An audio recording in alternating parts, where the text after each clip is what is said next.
Olá, vamos falar de um dos mecanismos mais importantes do transporte dos xenobióticos, a denominada difusão simples.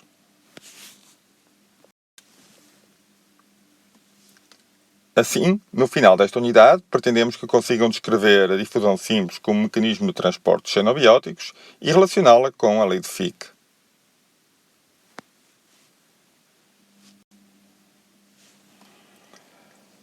A difusão simples pode ocorrer por duas vias: a difusão transcelular e a difusão paracelular.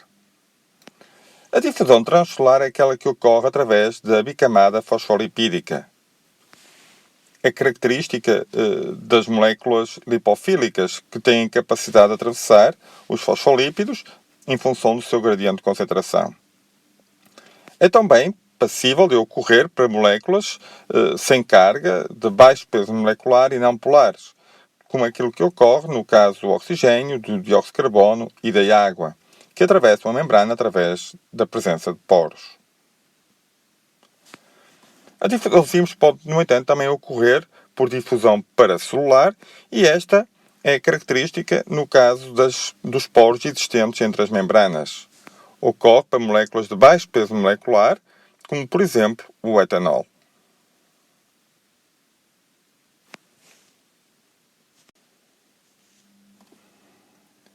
A difusão simples é, assim, um mecanismo mais importante de absorção.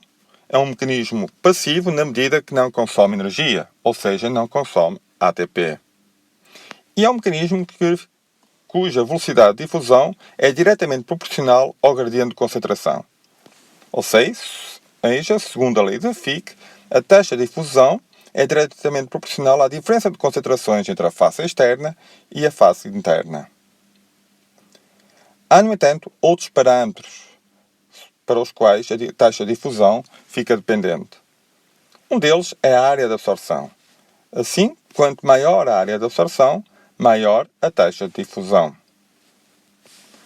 Por outro lado, a espessura da membrana também influencia neste sentido contrário, ou seja, é inversamente proporcional. Quanto maior a espessura da membrana, menor será a taxa de difusão.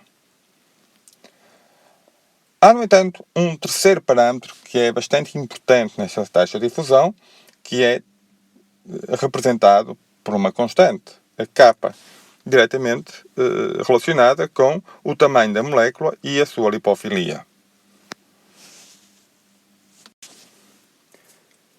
A lipofilia das moléculas pode ser caracterizada pelo coeficiente de partilha óleo-água, mais conhecido pelo logaritmo de P. O logaritmo de P é definido como uma razão de concentrações de um composto no seu estado neutro da fase ectanólica sobre a fase aquosa. Ou seja, quanto maior a quantidade de composto presente na fase octanólica, maior a sua lipofilia e maior o logaritmo de P. Existem inclusive tabelas que nos permitem comparar as lipofilias entre moléculas. Podemos então aqui verificar que, por exemplo, a glucose é mais lipofílica que a glicina, ou que o acetato de chumbo é mais lipofílico que a cisteína. Estas tabelas permitem-nos, de alguma forma, prever a capacidade que os compostos têm de atravessar a membrana por difusão passiva. No entanto, para lipofilias muito elevadas, normalmente caracterizadas por um logaritmo de P superior a 5, as moléculas podem ficar aprisionadas na própria membrana. Ou seja, podem ficar aprisionadas no interior da membrana, junto às cadeias hidrocarbonadas. É aquilo que acontece com pesticidas como o DDT ou com poluentes como o TCDD, mais conhecido por dioxina. Obrigado pela vossa atenção.